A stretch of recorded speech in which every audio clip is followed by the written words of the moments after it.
16절, 17절 그리고 3장 17절부터 19절까지입니다. 먼저 2장 16절과 17절을 함께 읽겠습니다. 주 하나님이 사람에게 명하셨다. 동산에 있는 모든 나무의 열매는 네가 먹고 싶은 대로 먹어라. 그러나 선과 악을 알게 하는 나무의 열매만은 먹어서는 안 된다. 그것을 먹는 날에는 너는 반드시 죽는다. 아멘. 3장 17절부터 19절입니다. 17절을 제가 읽겠습니다. 남자에게는 이렇게 말씀하셨다. 내가 아내의 말을 듣고서 내가 너에게 먹지 말라고 한 그 나무의 열매를 먹었으니 이제 땅이 너 때문에 저주를 받을 것이다. 너는 죽는 날까지 수고를 하여야만 땅에서 나는 것을 먹을 수 있을 것이다.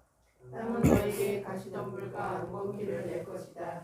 너는 들에서 자라는 푸성기를 먹을 것이다. 19절 함께 읽겠습니다. 너는 흙에서 왔으니 흙으로 돌아갈 것이다. 그때까지 너는 얼굴에 땀을 흘려야 나다를 먹을 수 있을 것이다. 너는 흙이니 흙으로 돌아갈 것이다. 아멘. 오늘 사람 흙으로 돌아갈 존재라는 제목으로 주신 말씀을 나누겠습니다. 교회 단톡방을 통해서 아셨겠지만 이틀 전이 제 생일이었습니다. 뭐 축하를 받으려는 것은 아니고 생일이면 떠오르는 친구가 하나 있습니다. 초등학교 때부터 교회를 같이 다녔고 중학교 때 같은 반이기도 했던 친구였는데요. 서울대학교를 졸업하고 학교에서 만난 아내와 미국 유학을 가서 박사학위를 받았습니다. 그리고 귀국을 준비하던 중에 급성 장기 질환으로 아내와 아이들을 남겨두고 며칠 만에 세상을 떠났습니다. 친구의 죽음 소식을 들은 날이 2009년 8월 21일 제 생일날 아침이었어요. 그래서 생일이면 친구 동생으로부터 전화를 받았던 기억이 문득 떠오릅니다. 우리의 삶이 그런 것 같습니다. 기쁨과 슬픔이 공존하고 행복과 불행이 나란히 걷고 삶과 죽음이 겹쳐집니다. 그럼에도 우리는 기쁨, 행복은 가까이 두려 하지만 슬픔, 불행, 죽음은 가능한 멀리 두거나 피하고 싶어 하지요. 그런 것들이 우리 삶에서 많은 것을 앗아간다고 여기기 때문입니다. 특히 우리나라는 유교 문화여서 죽음에 대한 이야기를 매우 꺼려한다 이렇게 이야기를 하지요. 박탈 심리 때문이라고 하는데 죽음이 모든 것을 앗아가는 그런 박탈 심리 때문이다 뭐 그렇게 얘기하는데 당연한 심리이지만 외면한다고 해서 다가오지 않는 것은 아닙니다. 특히나 죽음은 어느 누구도 외면하거나 피할 수 없지요. 성서도 우리에게 사람은 죽는 존재임을 분명히 말하지요. 구약 성서를 시작하는 창세기 1장을 열면 하나님께서 창조하신 세계의 모습이 아름답게 묘사되지만 한 장을 넘겨 2장을 펼치면 피조물인 인간의 한계를 말하는 것을 읽을 수 있습니다. 특히 오늘 본문 창세기 2장 17절에서 하나님은 최초의 인간에게 동산에 있는 모든 나무의 열매를 허락하시되 오직 한 나무의 열매만은 금하는 명령을 내리시죠. 그러면서 말씀합니다. 그것을 먹는 날에는 너는 반드시 죽는다. 2장 17절의 이 명령은 인간에게 내려진 최초의 금지 명령이었습니다. 그리고 이 명령은 타락 이전에 인간에게 내려진 유일한 금령이기도 했어요. 여기서 몇 가지 의문이 없는 것은 아닙니다만 오늘 넘어가죠. 그냥 한 가지만 예를 들면 선악을 알게 하는 나무 열매를 먹으면 죽는다 이렇게 되어 있지 않잖아요. 선악을 알게 하는 나무 열매가 뭘까? 우선 이제 그것에 대한 질문이 있을 것이고 보다 본질적으로는 선악을 아는 것은 좋은 것과 나쁜 걸까? 여러분 한번 생각해 보세요. 자녀들이 선악을 알게 되는 것을 바라세요? 아니면 그거 모르면서 그런 구분도 못하면서 사는 걸 원하세요? 아이가 선과 악을 잘 구분하고 바르게 사는 지혜를 갖기를 원하죠. 우리 대부분이. 근데 선악을 알게 하는 나무 열매를 먹지 말라. 그럼 하나님은 우리가 선악을 모른 채 살기를 원하신 걸까? 이런 이제 질문도 사실은 있죠. 그러니까 뭔가 좀 상징적으로 말하고 있다는 것을 우리가 좀 기억할 필요가 있고요. 뭐 그 부분은 다음에 기회가 되면 한번 또 살펴보도록 하겠습니다. 아무튼 이 명령은 10계명, 출애굽기 20장에 나오는 10계명의 명령문 형태와 매우 유사해서 금령이에요. 금지 명령이에요. 그 먹지 말라 하는 것은 영원토록 지속되어야 하는 절대적인 금령이었습니다. 그리고 그 금지 명령에 대한 금지 명령의 불순종에 대한 대가는 바로 죽음이었죠. 반드시라는 말은 예외가 없음을 알려줍니다. 자, 그런데 아담과 하와는 불순종한 날 바로 죽지 않았습니다. 창세기 5장 5절을 보면 하와의 나이는 나오지 않지만 아담은 930세까지 살았다고 나와요. 물론 창세기 5장, 그 창세기 1장부터 11장은 우선 문자 그대로 읽으시면 안 돼요. 그런 것을 전제로 하고 아무튼 930세를 살았다. 이 정도면, 이 정도 살고 죽었으면 반드시 죽는다는 말씀이 이루어지긴 했어도 너무 늦게 이루어져서 의미가 퇴색되는 건 아닌가 하는 생각도 한번 해봅니다. 아니면 몇백 년씩 사는 것이 죽음보다 더한 고통이지, 뭐 이렇게 생각할 수도 있겠습니다.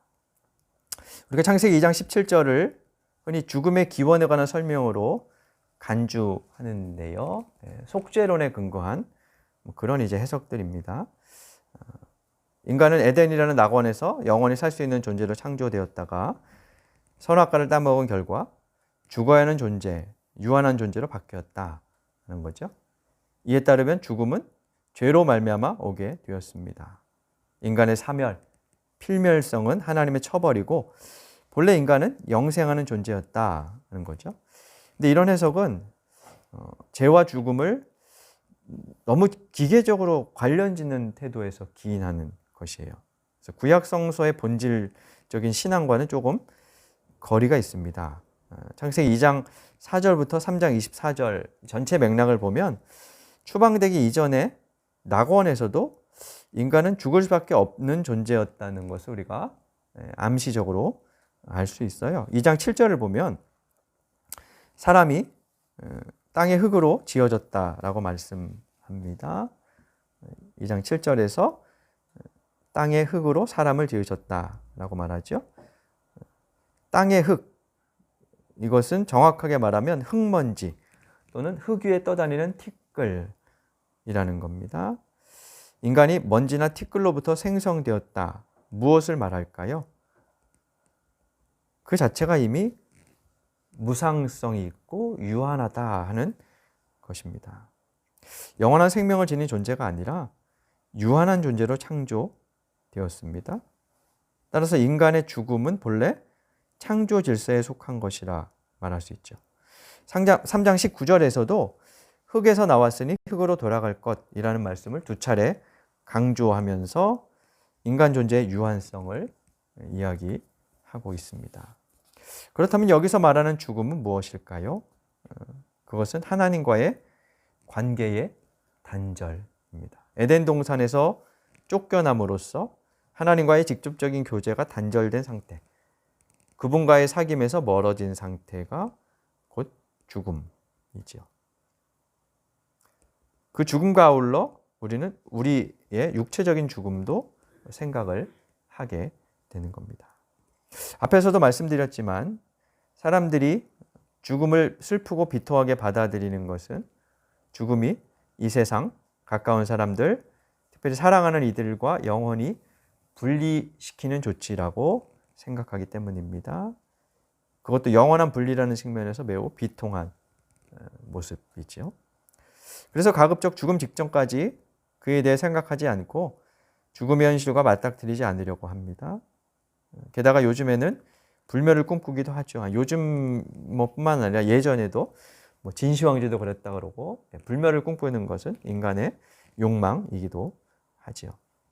그래서 삶의 자리에서 죽음을 이야기하는 것은 달가운 일도 아니고 즐거운 일도 아니라 여깁니다. 죽음이 이처럼 고통스럽고 피하고 싶은 주제라서 좀 우울하고 무거운 주제일지 몰라도 사실 우리는 죽음을 생각하지 않을 수 없습니다. 왜냐? 인간은 흙으로 돌아갈 존재이기 때문입니다. 신학자 폴 틸리는 중세 시대에는 모든 방, 거리, 사람들의 마음이 삶의 마지막에 대한 상징으로 가득 찼었지만 계몽주의 이후로 죽음과 죄, 지옥은 사람들의 의식에서부터 멀어졌고 그래서 현대의 종교는 사람들에게 참된 의미를 제공하는 데 실패했다. 이런 말을 해요. 무슨 뜻이냐 하면 우리 예전 생각해 봐도 될 것 같아요. 저도 할아버지 할머니가 돌아가셨을 때 집에서 장례를 치렀는데 병풍 치고 뒤에 이제 관 놓고 방에서 그냥 그대로 3일장을 이렇게 지냈었습니다. 근데 요즘에는 현대 사회로 갈수록 사람들의 삶으로부터 멀리 두는 것들이 몇 가지 있는데 사역자들이 이렇게 얘기해요. 첫째는 배설물. 예전에는 배설물도 그 중요한 농사 자원이라 가까이 두고 그랬는데 바로 이제 보내버리고 배설물도 그리고 또 하나는 이제 죽음이라 그래요. 예전에 가족의 죽음이 매우 가까이 있었는데 요즘에는 그 죽음을 장례식장에서만 이렇게 며칠 마주하고 끝나는 그래서 이제 그것에 대해서 생각할 시간이 없어졌다. 그렇게 얘기하는데 이 폴 틸리의 말이 그런 거예요. 방과 거리의 죽음에 대한 어떤 상징들이 예전에 이렇게 그냥 가까이에서 이렇게 있어서 늘 생각할 수 있었다면 계몽주의 이후로는 그런 것들을 우리의 의식 속에서 이렇게 현실에서도 멀어지게 하고 의식으로부터도 멀게 만들므로써 종교가 사람들에게 의미가 없어졌다. 그러니까 종교가 말하고자 하는 것이 그런 것이지 않습니까? 그죠? 죽음을 어떻게 다룰 것인지, 어떻게 그것을 우리가 의미 있게 만들 것인지, 이런 것들을 다루는 것인데 그게 없어졌다 이거죠. 기독교도 사실은 부활을 말하긴 합니다만 그것을 조금 이렇게 욕망의 차원에서 이야기하는 경우가 많아요. 여기서의 삶이 계속 이렇게 연장되는 것이라거나 그리고 신앙을 그래서 현실이 잘 되는 것 측면에서만 자꾸 이렇게 강조하거나 이런 경향이 꽤 많죠. 우리가 생의 의미를 잘 발견하고 의미 있게 살려면 지금 여기 삶의 자리에서 죽음을 생각할 수 있어야 하고 그래서 죽음을 한 번씩은 준비하는 그런 삶을 살아야 하지요. 오늘 교동문으로 읽은 시편 90편, 교동문 36번 시편 90편은 모세의 기도입니다. 90편 12절에서 모세는 이렇게 기도해요. 우리에게 우리의 나를 세는 법을 가르쳐 주셔서 지혜의 마음을 얻게 해 주십시오. 우리 인생으로 하여금 우리의 살아갈 날, 남은 날을 헤아리는 마음을 갖게 해달라는 기도입니다. 인생의 덧없음, 그리고 짧음을 깊이 숙고하고 그것이 얼마나 보잘것없는가 없이 사라지는 존재인가 죽을 수밖에 없는 존재인가를 알게 해달라는 요청입니다. 다른 말로 하면 죽어야만 하는 존재임을 생각하게 해달라는 뜻이고 그래서 그로부터 삶을 새로 보고 다시 보아 죽음을 극복하는 길이 무엇일까? 그것을 극복한다는 것은 어떤 의미일까를 생각하고 살아가게 한다는 뜻이겠죠. 죽음을 극복한다는 것은 과학과 의학의 힘으로 죽음을 이겨내자는 말이 아닙니다. 저는 그 대답이 나태주 시인의 시에 있다고 생각합니다. 그는 우리가 세상에 없는 날이라는 시에서 아내에게 이렇게 말합니다. 제가 한번 다시 읽어드리겠습니다. 여보, 아는 사람들 만나 끼니 때가 되거든 밥이라도 자주 먹읍시다. 우리가 세상에 없는 날 사람들 우리더러 밥이라도 같이 먹어준 사람이라고 말할 수 있게. 여보, 우리가 가진 것 둘이 있다면 그 중에 하나는 남에게 돌립시다. 우리가 세상에 없는 날 사람들 우리더러 자기가 가진 것 나눈 사람이라는 말이라도 할 수 있게. 여보, 무언가 하고 싶은 말 많은 사람 만나거든 그 사람 말이라도 잘 들어줍시다. 우리가 세상에 없는 날 사람들 우리더러 남의 말 잘 들어준 사람이라는 말이라도 할 수 있게. 시간이 없어요. 우리에겐 시간이 많지 않아요. 하루하루가 최선의 날이고 순간순간이 그야말로 금쪽이에요. 몇 년 전에 제가 이 시를 읽으며 괜히 눈물이 났던 기억이 있어요. 이렇게 살면 좋겠다. 뭐 그런 감상에 젖었던 것 같아요. 여전히 그렇게 살지 못하고 있지만 그래도 55번째 생일을 보내며 생각해 봅니다. 시인의 말처럼 저나 여러분이나 앞으로 살아갈 날이 지금까지 살아온 날보다는 짧을 겁니다. 몇몇을 제외하고는 대부분 짧죠. 우리가 흙으로 돌아갈 존재임을 기억하며 흙으로 돌아가는 그 시간까지 하나님 사랑하며 사람 사랑하며 아름다운 인생을 살아가는 우리가 될 수 있기를 바랍니다. 주신 말씀 되새기며 다짐의 기도 드리겠습니다.